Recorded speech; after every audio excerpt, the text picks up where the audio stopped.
Just look at the word tape.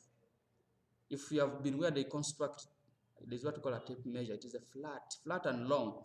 It is a flat equipment which is long. Now, likewise, also these tapeworms are like that, and it has segments. Segments are like parts. It has segments. These segments, on top of them, it has the head. By the tapeworm has the head.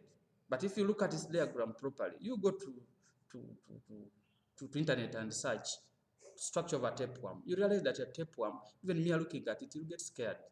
So it is not good to have some of these worms in the body. Now, when you look at a tapeworm has a head, but on that head it has got what we call the hooks. It has the hooks. Now, or even on the hooks, on the head, it even has what we call the suckers. The suckers is S-U-C-K-E-R-S, suckers. I expect these spellings to be familiar to you because we've gone through this stage. Now, these suckers and the hooks make up the head. Now, the general name given to the head of a tapeworm is called scolex. Scolex. Spelling is S-C-O-L-E-X. Scolex. So, by looking at hooks, some people they are used for hooking themselves onto the walls of the intestine, which it could translate the meaning, but we don't always use the same word to describe its meaning. We can use the other words to describe the meaning of a particular word. Now we shall say these hooks are used for attaching this tapeworm to the walls of the small intestines.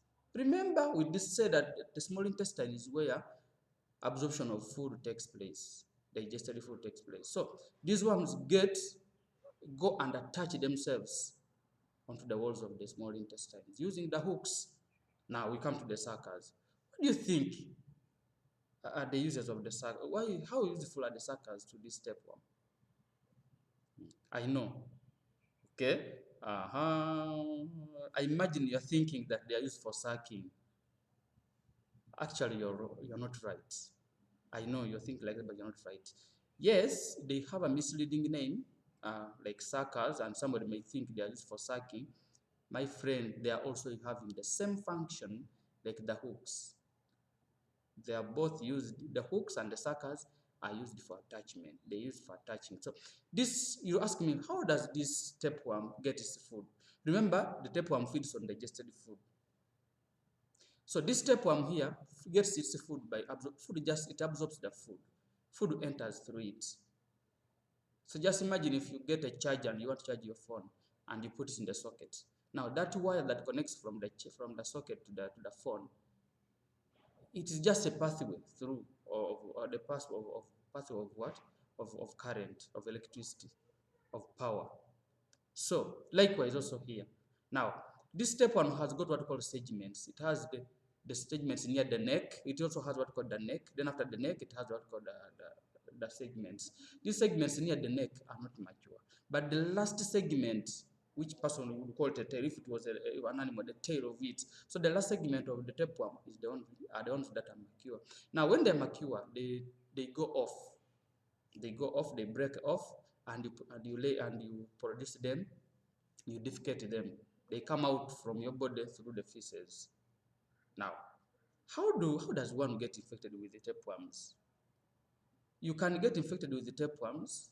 How? One, when someone who has tapeworm defecates, poorly disposes the feces, like on the grass, in the bush, in those places, those eggs, the eggs will crawl. I mean, they will hatch and they will crawl onto the grass.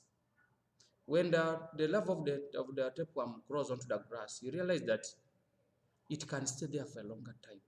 Now here comes someone who comes to graze his cows. If a cow or a pig comes and eats that grass with the eggs of the tapeworm, yes, after chewing, it may not chew everything, and it will swallow the eggs or the larva of the tapeworm, it will swallow the larva of the tapeworm or the eggs.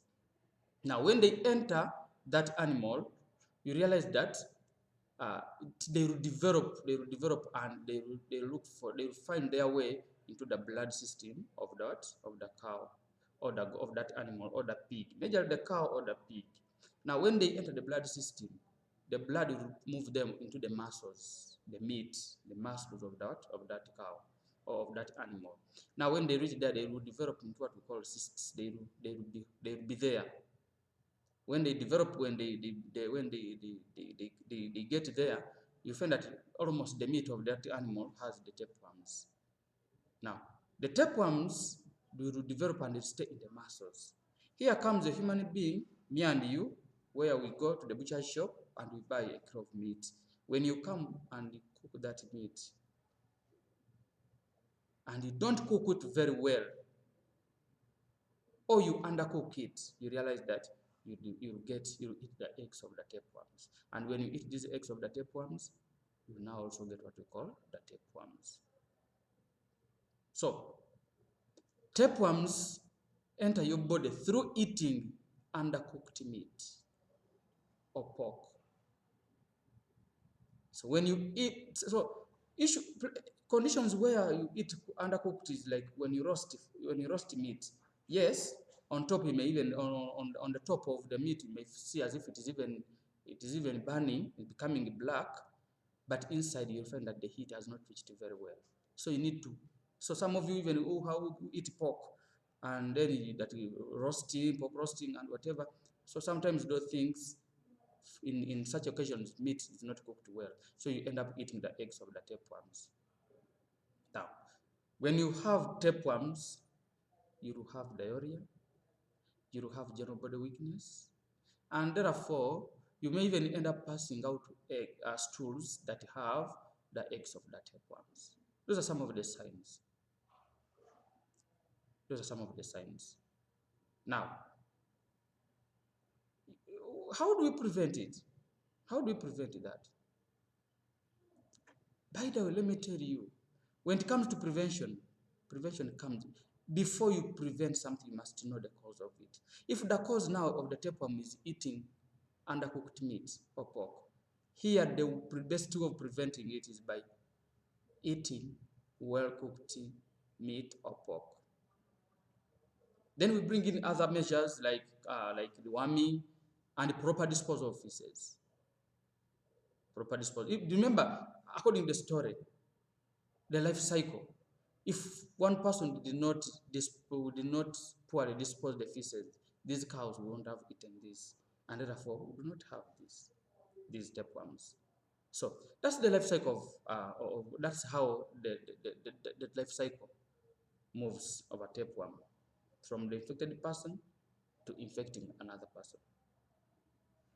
So I think you've learned a lot, and you've learned something.